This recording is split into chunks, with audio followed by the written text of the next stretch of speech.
so we took care of the bushings for the sway bars front and rear, and to completely tighten this up to make sure it's something I don't have to worry about for many years to come, I'm going to be replacing the sway bar links today. So we're going to start in the rear. So the front, on both tires, we have these nice heavy duty rubber wheel chocks. We're going to go ahead and jack the back up, and then we're going to put these nice jacks in. I got rubber guards on there so they don't hack up the paint that's on the drive shaft. This will be the sway bar links here. So the ones at the furthest is the rear ones we're going to use, and then these are for the front. Alright, so using my telescoping bar there, I went ahead and loosened up, not too much, but just enough to crack them loose so that when I do bring this up, I can take those nuts off completely when I pull the wheel off, and it's not going to want to spin the wheel. Okay, so there's the rubber blocks on the stands, and I use a rubber puck on the jack itself. This is all stuff you can find on Amazon under jack accessories. Get the tire off just enough, it doesn't have to be too far up. And now I can safely go ahead and work on it, pull the wheels off, and get those sway bar links replaced. Alright, so here's the new sway bar link. There's the old one there. And basically, it's a locking nut on top. Basically, crank it down until these start to bulge. You don't over tighten them, otherwise they bulge too much. They dry out and they crack, and then they're no good. And these are tightened down to, according to what I was able to find, as far as this nut goes, the big nut, that's 52 foot-pounds. And again, the top one for this is just where it starts to bulge, and you kind of just get a feel for it. So we'll get those replaced. This is from Timbren. This is my anti-sag suspension type deal. Basically at the bottom you can see that it floats above the axle to give you a normal ride, but as you start to load up the vehicle or even take turns, these kind of engage, and it keeps it from sagging, and at the same time it actually improves on the cornering. And we've already covered that. That's one of those pain in the rear end sway bar bushings, so that's all been taken care of there. So let's go ahead and get this out of here. Alright, so it looks like a number 12 fits up here, and of course because the whole thing spins, you're going to have to use a crescent wrench to hold on to this bottom one here to back this nut off. Before I do that, I'm going to get down here and get this big one off along with a little bit of extra force. Again, I've got telescoping ratchets, and it gives me lots of leverage and all that stuff, and it should only be 52 foot-pounds. So I'll go ahead and take that one off first, and then we'll go ahead and take this one off here.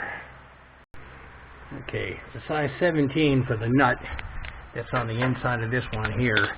It came off easy enough, especially with this extended wrench, but on the other hand, we don't have any rust or none of that stuff issues down here in Florida, so I knew it wasn't going to be too bad of a situation for me. So when I take these off, I'm going to check the condition of the ball joint. I'm not having any problems. I'm not hearing anything. But again, these are original 2007s. So I think, what the heck, since I'm doing all this stuff, I might as well just replace this. And then I don't have to worry about it again for about another 14, 15 years, hopefully. Alright, so there's the old one off. And this joint here does have a bit of play in it. So it's a good thing I'm replacing these right now. So again, it's probably not going to make a whole lot of difference, but at least it is going to tighten everything up. And then, like I said, I won't have to worry about this for quite a while. Again, I'm pretty lucky down here in Florida. Everything is really clean except some little grime. So you have the crush washer here. You got the two pieces of rubber crush washer. There's the nut. What I'm going to do is actually tighten this one up down here. Not completely. I'm not going to torque it yet, but I'm going to tighten up so it holds this nice and straight. And then I'm going to actually use the crescent wrench here just to give myself a little support here as I bring this down and slightly crush these. And then that's it for this side. One thing I forgot to mention, you have to use a, looks like a 6mm Allen wrench on the inside of this. Right about up in here. That'll hold the center still while you're tightening the nut up, because otherwise it just keeps turning in that ball joint. So it does have a little Allen wrench feature built into it. Okay, so what you basically have to do is use an open-end box wrench. Put this on first, then this in the middle of it, and you can use that to go ahead and get this nice and tight by hand. do it as tight as you can, and that way there, when you go to use the 52 foot-pounds or whatever you find in your manual, I just happen to find 52, I was able to finally use the socket and get this out of the way, and it torqued right down to 52 and it didn't spin the top. So I'm going to take a measurement of this, and there's a pretty good bulge, not too much, but there's a good bulge and stuff, so that's nice and tight. So that takes care of this side. All I have to do now is the other side, and when I'm all done, then I'll go ahead and throw the tires on and torque the nuts down to 85 foot-pounds for the tires. So, I end up having to use the crow's foot on this one just because of my old nemesis, the freaking gas tank again. Just like when I was working with that little guy right there, the gas tank was in the way as far as trying to get everything situated as far as the nut goes, that yellow bushing. So now there's a clearance issue in here. But with the crow's foot I was able to do it, and because the crow's foot can basically change, let's see if I can show this to you guys. Okay, so the torque value for this torque wrench is from this area here all the way up to the center here. Well, I went ahead and actually increased it by putting the crow's foot on, and that actually gives you more leverage, so it's inaccurate. So I reduced it to 50 foot-pounds for this side instead of 52, and figured that'd be close enough as far as the formula goes. But that's something I did on this side here. You guys install at your own risk, however you want to do it. But that's how I did it. Crow's foot wrench comes in handy. Threads on top, 9 on this side, 9 on the other. And again, 50 foot-pounds on this one because of the crow's foot. Otherwise, I'm sure it'd be 52, and then 52 on the other side. So let's get this all put back together. A little bit of anti-seize here, a little bit on the thread, and we'll get this on. Again, I'll have to go ahead and replace the pads and rotors here soon enough, and that way I can jack the front up and get working on the front wheels. Okay, there's the rear left all installed, and the rear right all installed. So brakes are next. I'm going to have to order those. Okay, most important thing, make sure you have some good chocks, not El Cheapos, some good chocks behind both rear wheels. Got to jack the front end up completely, get the tires off, and this is the route that I went, right here with the actual jack stands. You can feel free to do whatever you're comfortable with. That's the way I did it. 17mm socket. So far, these front ones are a piece of cake. Alright, got the 2 nuts off, and we've got that lifted up. There's no pressure. These pull right off once you have the nuts off.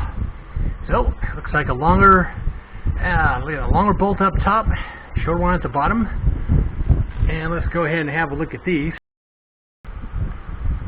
Yeah, I have quite a bit of play in these little ball joints here. They're easy, and there's just a little bit of slop in them. So I'm glad I'm changing them out.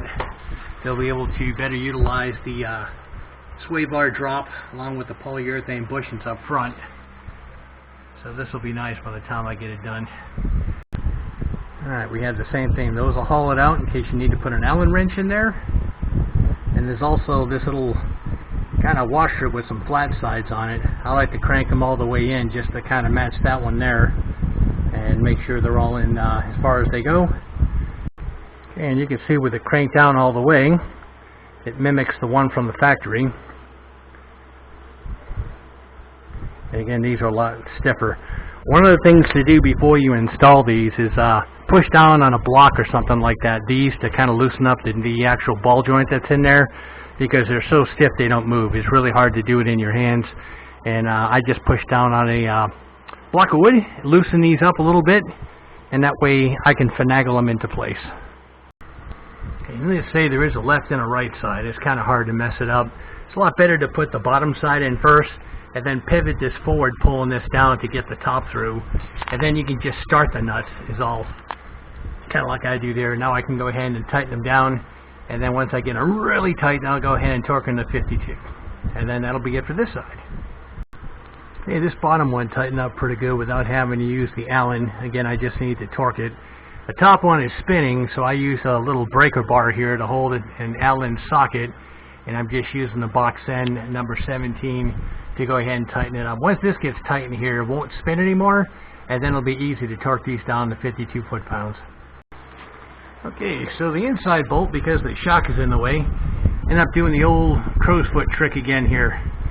Again, I reduced it to 50 instead of 52 foot-pounds because I've actually changed the arm, leverage arm of the torque wrench, and I want to over-torque. So those two are all set. They've been double checked. I just need to throw the wheel back on, and I'll go ahead on the other side and get that one done. Alright, just some of the things I've already done. So this one here is just going to be a repeat. That bolt comes off, the one back there, this comes out, the new one goes in. Brakes are okay. It is definitely time to replace them, but they're definitely doing okay. And everything else under here, there's the splash guards I did another video on. There's a little spacer up there for the lift kit that a lot of people make fun of, but I'm pretty happy with it. And that's it. So I'll go ahead and just get this one off. I won't bore you guys with the details, and then I'll show you the finished product. We'll go ahead and get the tire on. That completes all 4 wheels. That's Sway bar links. Alright, handy dandy crow's foot. Regular 17 mil. And basically everything is torqued down to 52 foot-pounds. These are all set. Now I can go ahead and throw the wheel back on, lower this thing down, and time for some dinner.